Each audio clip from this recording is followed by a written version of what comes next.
안녕하세요. 홀릭입니다. 반갑습니다. 오늘은 2025년 5월 8일 목요일입니다. 오늘 새벽 연준이 금리를 동결하고 성명서 발표를 했는데요.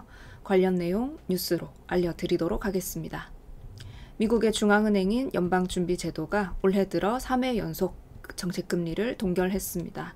미국 현지 시간으로 7일 연준은 FOMC 정례 회의를 마치고 발표한 성명에서 기금금리 목표 범위를 4.25%에서 4.5%로 동결한다고 밝혔습니다. 지난해 9월 빅컷을 시작으로 해서 금리 인하 사이클이 개시되었고 11월과 12월에는 통상적인 수준인 0.25%포인트 금리 인하를 결정했고요. 올해 1월부터는 동결로 선회했습니다. 시장 참가자들은 일찌감치 이달 동결을 기정사실로 여겨왔고 트럼프 대통령이 관세 정책으로 인해서 인플레이션 불확실성이 커졌고 이제 파월 의장은 금리 인하 힌트와 좀 거리를 둬 왔습니다. 아직 좀 지켜봐야 한다라고 늘 얘기해왔죠. 그리고 양적 긴축 속도는 그대로 유지했습니다. QT 월간 한도는 미국 국채 50억 달러, 그리고 주택저당증권 MBS 350억 달러 모두 변동이 없었습니다. 지난 3월에 QT 월간 한도를 기존의 250억 달러에서 50억 달러로 축소를 한 적 있었습니다. 이번 회의에서 투표권자 12명은 금리 동결에 모두 찬성해서 전원일치로 동결을 결정하게 됐다고 합니다. 그리고 점도표는 분기마다 발표되기 때문에 이번 회의에서는 나오지 않았습니다. 이번 FOMC는 이제 성명에서 순수출의 변동이 데이터에 영향을 줬지만 최근 지표들은 경제 활동이 계속 견조한 속도로 확장되어 왔음을 시사합니다. 실업률은 최근 몇 달 동안 낮은 수준에서 안정되었고 노동시장 환경은 여전히 견조합니다. 라고 얘기했고요. 인플레이션에 대해서는 여전히 다소 높다라는 표현이 유지됐는데 성명에서 경제 전망에 대한 불확실성은 추가로 증가했다라고 평가했고요. 그리고 실업이 높아지고 인플레이션이 높아질 위험이 커졌다라고 판단합니다. 라는 문구가 새롭게 등장했어요. 그래서 명시적으로 언급한 건 아닌데 인플레이션도 높아지고 고용은 이제 실업이 높아진다. 고용이 둔화된다 라고 하는 것은 스태그플레이션의 위험을 좀 연상시키는 내용이라서 이 부분에 대해서 매파적이라고 좀 판단을 했었습니다. 그리고 성명은 앞으로 금리 조정과 관련해서는 규모와 시점을 고려하겠다라는 표현을 그대로 사용했는데 이제 앞으로 금리 인하를 더 할 시점에 대해서는 구체적인 힌트를 제시하지 않은 셈이라고 보시면 됩니다. 자, 그리고 파월 의장의 기자회견 내용도 봐야 되겠죠. 파월 의장은 FOMC 회의 이후 직후 기자회견에서 우리는 이중 책무, 그러니까 물가 안정과 완전 고용을 동시에 수행하는 목표가 상충하는 어려운 상황에 직면할 수 있습니다. 라고 얘기했고요. 만약 그런 상황이 발생한다면 우리는 경제가 목표에서 얼마나 멀리 떨어져 있는지 격차가 줄어들 시점이 언제인지 고려할 것입니다.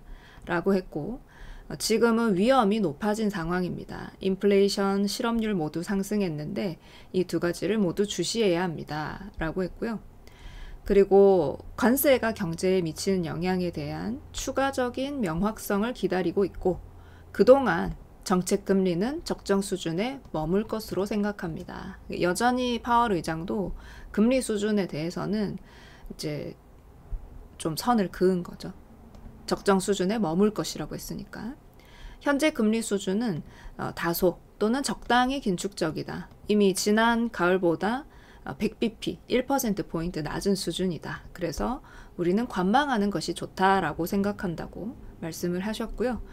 아무래도 트럼프 행정부의 정책에 따른 불확실성이 매우 크다고 강조를 했습니다. 행정부가 관세 협상에 돌입하고 있다. 매달 관세가 어디에 적용될지 더 많이 알게 될 것입니다. 우리는 알게 될 것이고 얼마나 걸릴 것인지는 말씀드릴 수 없지만 지금으로서는 관망하는 것이 가장 확실한 결정이 될 것입니다. 라고 했고요. 올해 안에 금리를 내릴 거냐 이런 질문도 나왔는데 올해 금리를 인하하는 것이 적절할 수 있고 그렇지 않을 수도 있다. 아직 알 수 없습니다. 라고 했고 적절한 경로가 무엇인지 안다고 자신 있게 말하기 어렵습니다. 이렇게 답변을 했다고 합니다. 그리고 지금까지 발표된 관세 인상 규모가 예상보다 훨씬 컸다. 라고 말했는데 모든 정책은 지금 현재 전개되는 중이고 경제에 미치는 영향이 여전히 매우 불확실합니다. 대규모 관세 인상이 지속하는 경우 인플레이션 상승, 경제 성장 둔화, 실업률 증가를 초래할 가능성이 큽니다. 그리고 관세 영향이 장기적일 수 있다라고도 했는데요. 인플레이션 영향은 단기적일 수 있으며 물가 수준의 일회성 변동만 반영한다. 하지만 인플레이션 효과가 더 지속될 가능성도 있습니다. 그런데 여전히 경기는 좋다고 말을 했어요. 경기 둔화 징후는 찾지 못했습니다. 아직 일어나지 않았지만 혹은 그런 일이 일어날 수 있다고 생각할 수는 있지만 실제 경제 지표에서는 증거를 많이 찾지 못했습니다. 소비자는 계속 소비하고 신용카드도 사용하고 있고 여전히 건강한 경제입니다.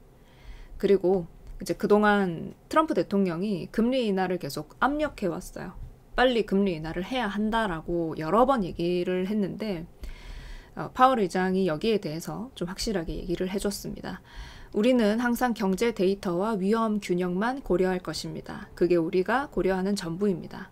우리의 업무나 업무 수행 방식에 아무런 영향을 미치지 않습니다. 라고 이제 트럼프의 압력은 이제 고려 사항이 아니다라고 말을 했고요. 혹시 뭐 트럼프 대통령과 만날 거냐라는 질문에 대해서는 연준 의장이 대통령과 만남을 요청할 권한이 있다고 생각하지 않습니다. 저는 어떤 대통령과도 회동한 적이 없고 앞으로도 그럴 생각이 없습니다. 그래서 트럼프랑 만날 것에 대해서도 선을 딱 그었죠. 자, 이번 FOMC에 대해서 월가 전문가들은 대체로 매파적이라고 평가를 했습니다.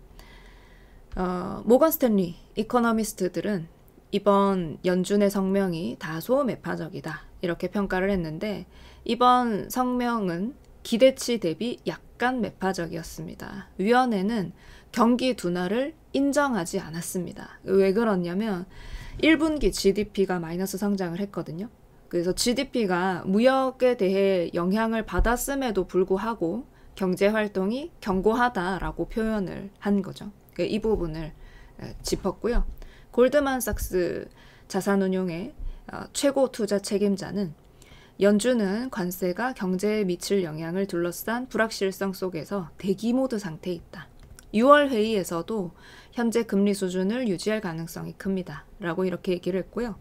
최근 미국의 고용지표가 예상보다 견고하게 나타나면서 연준이 그 관망 기조를 지지하고 있습니다.